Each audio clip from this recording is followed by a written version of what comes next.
ఇప్పుడు ఆహార పదార్థాల విషయానికి వచ్చినట్లయితేనేమో మనం ఎంత హైబ్రిడ్ వెరైటీ వాడుకున్నప్పటికీ కూడా అయినంత వరకు లోకల్గా దొరికేటటువంటి వాటిని ఆ బ్రీడ్స్ని మనం రక్షించుకొని అవి తీసుకుంటే కూడా అట్లీస్ట్ మనం ఉన్నంతలో గుడ్డులో మెల్ల అన్నట్టుగా మనకు ఆరోగ్యాన్ని కాపాడుకునేటటువంటి దానికి ఎంతో దోహదం చేస్తుంది. దక్కన్ సొసైటీ వాళ్ళని జహీరాబాద్లో పాపం ఈ మనకు నాటు విత్తనాల యొక్క జాతర చేస్తూ ఉంటారు వాళ్ళు. సో రకరకాలైనటువంటి విత్తనాలు, ఆకుకూరల విత్తనాలు ఇవన్నీ కూడా మనకు అందిస్తూ ఉంటారు అన్నట్లు. సో మనం కొంచెం శ్రమపడి ఇట్లాంటి వాటిని తీసుకొచ్చుకొని టెర్రస్ గార్డెన్ పైన పెంచుకోవడము, అయినంత మేరకు మన యొక్క ఆరోగ్యాన్ని కాపాడుకునే దిశలో మనం ప్రయత్నం చేయాలి. ఇంకా మనకేంటంటే నేచరు తర్వాత మనిషి యొక్క శరీరం ఈ రెండు స్పందించే విధానాన్ని మనం తెలుసుకోవాలి. దీన్ని ఆయుర్వేదంలో ఋతుచర్య అంటారు. అంటే ఏ ఋతువును అనుసరించి ఎట్లా నడుచుకోవాలి అనేది ఆయుర్వేదంలో చాలా బాగా చెప్పారు. ఇంకా ఆయుర్వేద సుభాషితాలు అనుకొని ఉంటాయి. అంటే మనం పలానా టైంలో చన్నీళ్ళతో స్నానం చేస్తే ఎలా ఉంటుంది, వేణీళ్ళతో స్నానం చేస్తే ఎట్లా ఉంటుంది, పెరుగు తింటే ఏ లక్షణాలు వస్తాయి, మజ్జిగ తాగితే ఏ లక్షణాలు వస్తాయి, సో ఎలా నడుచుకోవాలి, ఎలా ఉండాలి అనేది ఆయుర్వేదంలో చాలా స్పష్టంగా చెప్పారు. కానీ ఆయుర్వేద డాక్టర్తో ఎంతసేపు పేషెంటు ఆయన లాస్ట్ అవర్లో వస్తాడు పెద్ద మనిషి కాబట్టి ఆయనకి ఎంతసేపు తన యొక్క బాధ చెప్పుకోవాలి, దుఃఖం చెప్పుకోవాలి, తన సమస్యలు చెప్పుకోవాలి, అన్నీ చెప్పుకోవాలి. బాగుంది, అక్కడ దాకా బాగుంది, ట్రీట్మెంట్ కూడా మంచిగా జరుగుతుంది. కానీ ట్రీట్మెంట్ అయిన తర్వాత 1-2 కన్సల్టేషన్స్ అన్న వేసుకొని ప్రివెన్షన్ పార్ట్ ఈ రోగం రాకుండా ఉండాలంటే ఏం చెయ్యాలి అని నాకు తెలిసి 100/100 పీపుల్ ఎవ్వరు కూడా మళ్ళీ డాక్టర్ దగ్గర రారు. వాళ్ళకి ఏవో గుడ్డి నమ్మకం ఉంది, లాయర్ దగ్గర కానీ డాక్టర్ దగ్గర కానీ ఒకసారి రోగం తగ్గుతుందో మళ్ళీ కనిపించొద్దు అని ఏదో ఒక నమ్మకం నాకు 2-3 పేషెంట్స్ చెప్పారు, మనసులో మాట చెప్పారు. అంటే ఇట్లా ఆలోచిస్తారు సంజయ్ గారు అందరూ. అంటే లాయర్ కూడా మనిషే కదా, లిటిగేషన్ మళ్ళీ మొత్తం అయిపోయిన తర్వాత అంత బాగున్న తర్వాత లిటిగేషన్ ఏం క్రియేట్ చేస్తారండి? డాక్టర్ గారు కొత్త రోగాన్ని ఏం క్రియేట్ చేస్తారు చెప్పండి? డాక్టర్ కూడా మన కోసమే ఉన్నాడు కదా. మీ ఫోటో పెట్టుకొని పూజ చేసుకుంటామండి, మీ పేరు చెప్పుకుంటామండి, ఇన్ని మాటలు మాట్లాడతారు రోగం తగ్గే ముందు. మరి తగ్గిన తర్వాత శత్రువు ఎట్లా అవుతారండి డాక్టర్? నాకు తెలియక అడుగుతాను. వైద్యో నారాయణో అరిహి అన్నారని మరి వాళ్ళే చెప్తారు, మళ్ళీ పేషెంట్లే చెప్తారు దేవుడు లాంటి వాళ్ళు సార్ అని. మరి దేవుడు లాంటి వాడు దయ్యం ఎట్లా అవుతారండి లాస్ట్ రోగం తగ్గించిన తర్వాత? నాకు తెలియక అడుగుతాను. సో అన్ని డబుల్ స్టాండర్డ్ మాటలు మనం భారతీయులు సగటు భారతీయులు నేర్చుకున్నాం అన్నట్లు. సో ఉన్నంతలో కనుక మనం మిల్లెట్స్ లాంటివి ఈ మధ్య కొత్తగా ట్రెండ్ క్రియేట్ అయింది. మనకు అప్ మార్కెట్లో తీసుకున్నట్లయితే ఆల్మోస్ట్ వాళ్ళు రిచ్ పీపుల్ కానీ, ఫిల్మ్ స్టార్స్ కానీ, రాజకీయ నాయకులు కానీ మంచి ఆహారం అంటే వాళ్ళు మిల్లెట్ ఇడ్లీ తీసుకుంటున్నాను. చంద్రబాబు నాయుడు గారి టిఫిన్స్లలో ఏముంటుంది? మిల్లెట్ ఇడ్లీ ఉంటాయి అన్నట్లు. నాకు చాలా ఇష్టం చంద్రబాబు నాయుడు గారి భోజనం చేసే విధానం. సో ఆ ఏజ్లో వాళ్ళకు వాళ్ళ లెవెల్లో సమస్యలు ఉంటాయండి. సమస్యను అధిగమించడానికి వాళ్ళు తీసుకునే నిర్ణయాలు ఏంటి, ఆరోగ్యంగా ఉండడానికి వాళ్ళు తీసుకునే నిర్ణయాలు ఏంటి? సో రోగం ఎవరికైనా వస్తుంది, రోగం రాదని కాదు, స్వభావమైనటువంటి నేచర్ ఈ రోజులలో. ఎందుకంటే క్లైమేట్ చేంజ్ కూడా ఒక కారణం అవుతుందండి చెప్పాలంటే. సో ఎండాకాలంలో ఎండ ఎంత ఉండాలో ఒకప్పుడు ఉన్నంత ఎండ ఇప్పుడు ఎక్కువ ఉంది.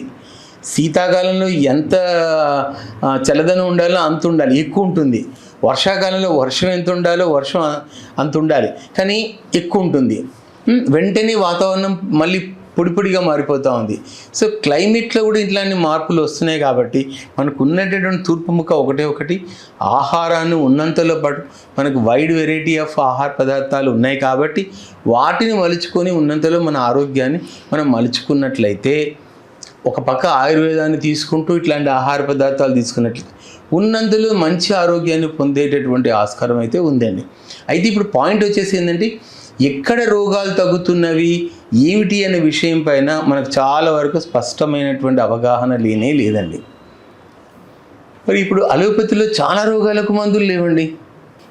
ఇప్పుడు ముఖ్యంగా చెప్పాలంటే కీళ్ళ నొప్పులు కానివ్వండి, కీళ్ళ వాతం కానివ్వండి, డీజనరేషన్ ఆఫ్ ది స్పైన్ కానివ్వండి, మోకాళ్ళలో కీళ్ళ అరుగుదల కానివ్వండి, చర్మ వ్యాధులు కానివ్వండి, నరాల జబ్బులు కానివ్వండి, చాలా రోగాలలో మందులే లేవు. మరి మందులు లేనప్పుడు అక్కడ పోయి కూర్చోవడం ఎందుకండి? ఆయుర్వేద వైద్యుల దగ్గరికి వెళ్ళి కూర్చొని అనుభవం ఉన్న వాళ్ళని పట్టుకొని తొందరగా రోగం తగ్గించుకొని ప్రివెన్షన్ పార్ట్ కొంత మేరకు తెలుసుకొని మంచి ఆహారాన్ని వాళ్ళ ద్వారానే తెలుసుకొని వాడుకున్నట్లయితే సరిపోతుంది కదండి. చాలామంది అసలు వైద్యంతో సంబంధం లేని మాట్లాడినటువంటి వాళ్ళ దగ్గరికి వెళ్ళి కూర్చుంటున్నారండి. బంజారాస్లో ఆయన ఎవరో ఒకరు ఉన్నారండి, పెద్ద మనిషి. ఆయన అన్నీ మాట్లాడతారు. షుగర్ తగ్గించేసేస్తాను, ఇది తగ్గించేస్తాను, క్యాన్సర్ తగ్గించేస్తాను, మొత్తం చెప్పేస్తాడు. ఆయన దగ్గర పోయి కూర్చుంటారు. మళ్ళీ ఆయన ఎంత రాస్తాడండి, 60,000 రూపాయలు, 50,000 రూపాయలు, 40,000 రూపాయలు అన్ని విటమిన్లు, తర్వాత మిగతా సప్లిమెంట్స్ రాస్తారండి. ఆడ పోయి కూర్చుంటారండి. సరే, మా దగ్గరికి రాగానే అన్నీ ఏమిటంటో మాట్లాడతారండి. సో కాబట్టి ఎవరిని ఎంచుకోవాలి అనేది కూడా ఇంపార్టెంట్ అండి. ఎవరిని ఎంచుకోవాలి, ఎవరికి నిజమైనటువంటి అనుభవం ఉంది, తర్వాత ఎవరు మనతో టైం స్పెండ్ చేయగలరు. మా దగ్గర ఒబేసిటీ బ్రహ్మాండంగా తగ్గుతుంది, క్యాన్సర్స్ కూడా తగ్గుతూ ఉన్నాయండి నంబర్. సో ఆయుర్వేదంలో ఉన్న ఏదో పాచింతకాయ పచ్చడి లాంటి ఇంతకు ముందు ఉన్నటువంటి భావజాలాన్ని మైండ్కి బట్టి చేసేసుకొని ఆయుర్వేద డాక్టర్లు ఏం చేయలేరు, వాళ్ళ ఏమీ కాదు, ఆ ఇంగ్లీష్ డాక్టర్లు చెప్పిన మాటలే వాళ్ళు ఇచ్చేస్తుంటారు. కానీ తగ్గినటువంటి దాఖలాలు ఉన్నప్పుడన్నా వెళ్ళాలి కదా. ఇది అన్నీ మేము చెప్పాలి, అన్నీ మేము చూపించాలి, అన్నీ మేము ఆ టెస్టిమోనియల్స్ చెప్పాలి. మరి టెస్టిమోనియల్స్ అందరు చెప్తూ ఉన్నారా? హోమియో డాక్టర్స్ టెస్టిమోనియల్స్ చెప్తూ ఉన్నారా? ఇంగ్లీష్ డాక్టర్స్ టెస్టిమోనియల్ చెప్తున్నారా? న్యాచురోపతి డాక్టర్స్ చెప్తున్నారా? యోగా డాక్టర్స్ చెప్తున్నారా? వాళ్ళందరూ టెస్టిమోనియల్స్ చూపిస్తున్నారా? టెస్టిమోనియల్ చూపించిన ఒక 10 మంది పేర్లు చెప్పండి. ఎక్కడ లేని రూల్స్ ఆఫ్ ది గేమ్ ఆయుర్వేదం డాక్టర్ ఉంటుందండి. మరి ఆయుర్వేదం అంటే ఏం చివరి దశలో ఎంచుకునే సబ్జెక్ట్ అన్నట్లు. సబ్జెక్టు ఎవరికున్న సబ్జెక్ట్ వాళ్ళకు ఉంటుంది. మీరు నమ్మాలి కదా ఫస్ట్ పాయింట్. అంతా అయిపోయినాక లాస్ట్ అవర్లో వచ్చినా కూడా తగ్గుతూనే ఉన్నాయి. సో కాబట్టి నేను అనేది ఏమంటానంటే, ఒక పక్క ఉన్నంతలో రోగాన్ని తగ్గించుకునే దిశ లోపల ఆయుర్వేద వైద్యం దగ్గర కూర్చోవడం, రెండో పక్క తీసుకునే ఆహార పదార్థాలలో మిల్లెట్స్ లాంటివి, న్యాచురల్గా దొరికేటటువంటి ఫ్రూట్స్ లాంటివి మనకు అవైలబుల్ ప్రకృతి ప్రసాదించినటువంటి వాటిని తీసుకోవడం, ఈ రెండోది. మూడోది ఆయుర్వేద వైద్యం దగ్గర ఏ రోగాలు తగ్గుతాయి తెలుసుకోవడం. వీళ్ళు దేనికోసం ఉన్నారు, ఏ రోగాలు తగ్గుతున్నాయి, ఇంగ్లీష్ వైద్యంలో ఏ రోగాలు తగ్గట్లేదు. ఇప్పుడు ఫర్ ఎగ్జాంపుల్ అస్థి సంఘాత అని ఒక మొక్క ఉంది, కనుపులుగా ఉంటుంది. అసలు యాక్చువల్లీ చెప్పాలి అంటే ఎంత అద్భుతంగా పనిచేస్తుందంటే బోన్స్ ఫ్రాక్చర్స్ కూడా హీల్ చేస్తుంది. నా దగ్గరికి ఒక అతనికి యాక్సిడెంట్ అయిన తర్వాత, పెద్ద ఆయన ఆల్మోస్ట్ వాళ్ళు 58 years ఉంటాయి అతనికి, ఒక టీచర్ వాళ్ళ హస్బెండ్ ఆయన. పాపం ఎంతో బాధపడుతూ తీసుకొచ్చింది. ఆపరేషన్ చేయాలని ఖచ్చితంగా అన్నారు మహేష్ బాబు గారు. ఏం చేయాలి, దిక్కు తోచని పరిస్థితి అనిపిస్తుంది, గ్యారంటీ ఇవ్వట్లేదు అన్నారు. నా దగ్గరకు వచ్చిన తర్వాత నేను తీసినటువంటి వీడియోస్ ఉన్నాయి, బిఫోర్ అండ్ ఆఫ్టర్. నా సంజీవిని ఛానల్లో దాంట్లో బిఫోర్ అండ్ ఆఫ్టర్ ఉన్నాయి, మీరు చెక్ చేసుకోవచ్చు, నెట్లోకి వెళ్ళి లేదా యూట్యూబ్లోకి వెళ్ళి చెక్ చేసుకోవచ్చు. Before and after. ఇప్పుడు అతను లేచిల్లబడి తన పనులు తాను చేసుకుంటూ నడవగలుగుతున్నాడు. ఒకప్పుడు బెడ్ మించే లేవలేని వాడు. థొరాసిక్ వర్టిబ్రా ఫ్రాక్చర్ అయింది, మొత్తం హీల్ అయిపోయింది.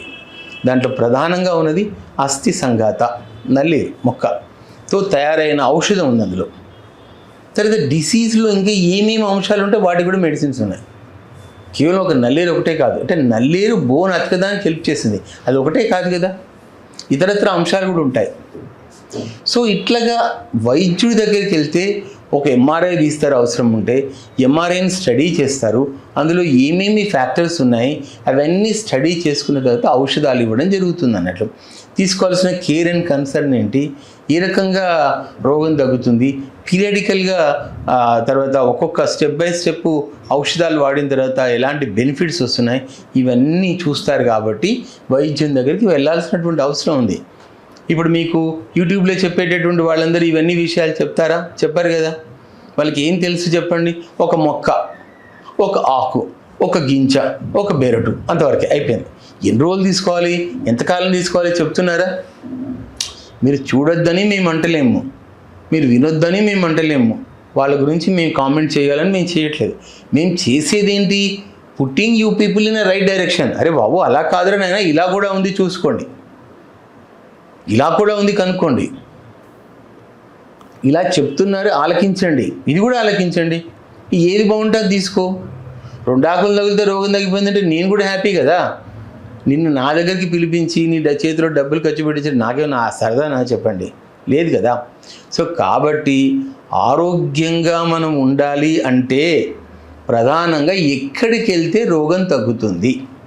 నేను ఇటీవల కాలంలో నా క్యాంపులో ఒక పేషెంట్ని చూశాను.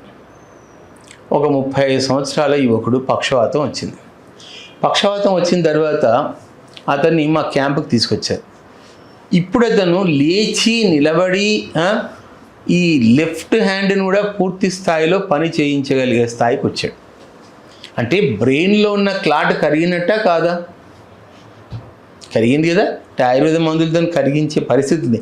అయితే బ్రెయిన్లో ఏ ఏరియాలో క్లాట్ వచ్చింది, ఎంత మేరకు క్లాట్ వచ్చింది, ఎంత స్థాయిలో క్లాట్ వచ్చింది అనే దానిపైన ఔషధాల యొక్క పనితీరు పెంచుకోవడం తగ్గించడం లాంటిది డాక్టర్ చేస్తారు. అర్థమవుతుందా లేదా? సో కాబట్టి ఇవన్నీ మీరు గమనించుకోవాలి. అంతేగాని అక్కడెక్కడికో చందుపట్లకి వెళ్ళాను, లేకపోతే గురుమిట్కల్ వెళ్ళాను, ఇంకా ఇక్కడ గురుమిట్ల బాబు నేను 80 నుంచి వింటున్నాను ఇదే గురుమిట్కల్ మాటలే మాట్లాడతారు. మరి ఈ ఆయుర్వేద వైద్యులు మన దగ్గరే ఉన్నారు కదా, మరి వాళ్ళు కూడా చదువుకున్నారు కదా. ఆయన ఎలిపాయ మంది వేస్తారు, అక్కడికి పోతారు. సో మనకి ఎదురుగ్గా ఉండేటటువంటి వైద్యులను మనం సవ్యంగా ఎక్కడ ఉపయోగించుకుంటున్నాం చెప్పండి? బండి కట్టుకొని ఫలో అనుకుంటూ వెళ్ళిపోతారు అన్నట్టు, ముక్కు వెనక ముందు కూడా చూడరు. సో కాబట్టి ఇట్లాంటి ఆలోచనలను మనం పక్కన పెట్టి ఏ రోగం ఎక్కడ తగ్గుతుంది, తర్వాత నెక్స్ట్ వచ్చేసి ఎవరు ఇందులో నిష్ణాతత కలిగి ఉన్నవాళ్ళు, వాళ్ళు ఎంతకాలం నుంచి మార్కెట్లో ఉన్నారు, వాళ్ళ టెస్టిమోనియల్స్ ఏమిటి, వాళ్ళు ఏమేమి సాధించారు. ఒక 100 మందికి ఫోన్ చేస్తే అవతల వ్యక్తి యొక్క మంచి చెడు తెలుస్తాయి కదా మనకు. కాబట్టి ఇట్లాంటివన్నీ తెలుసుకున్నట్లయితే మంచి ఆరోగ్యాన్ని సొంతం చేసుకుంటాం.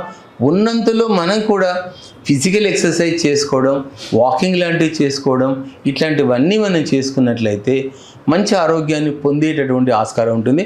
కానీ గతం మాదిరిగా బ్రహ్మాండమైన ఆరోగ్యాన్ని రాళ్ళు తిని అరిగించుకునేవాడు బాబు ఇంత అన్నాలు తిన్నారు, ఇంత నెయ్యి పోసుకున్నారు అంటే ఇప్పుడున్న సమాజంలో మాత్రం అట్లాంటివి వర్కౌట్ కాదు. ఉన్నంతలో మంచి వైద్యాన్ని పొందడం ఎట్లా అన్న విషయానికి మాత్రం ఆయుర్వేదం కానీ ఆయుర్వేదం మంచి అనుభవజ్ఞమైన ఆయుర్వేద వైద్యులు కానీ మీకు మంచి సహాయానికి వస్తారు. మంచి విషయాలు తెలియజేస్తారు మహేష్ గారు. నిజంగా ఎలాంటి పరిస్థితుల్లో మనం ఉన్నాము అన్నది మీ అంటే ఇన్నేళ్ల సర్వీస్లో చూసిన అనేక కేసులను జోడించి మరీ తెలియజేశారు. ధన్యవాదాలు. నమస్తే. హలో, తెలుగు రాజ్యం ఛానల్ చూస్తున్నారా? సామాజిక రాజకీయ జీవన చిత్రణే తెలుగు రాజ్యం. అతిశయోక్తులు అసత్యాలు ఉండవు. రాజకీయ కోణం కాదు, ప్రజా కోణమే కొలబద్ద. తెలుగు రాజ్యం వీక్షణ మీ ఉత్తమ అభిరుచికి నిదర్శనం.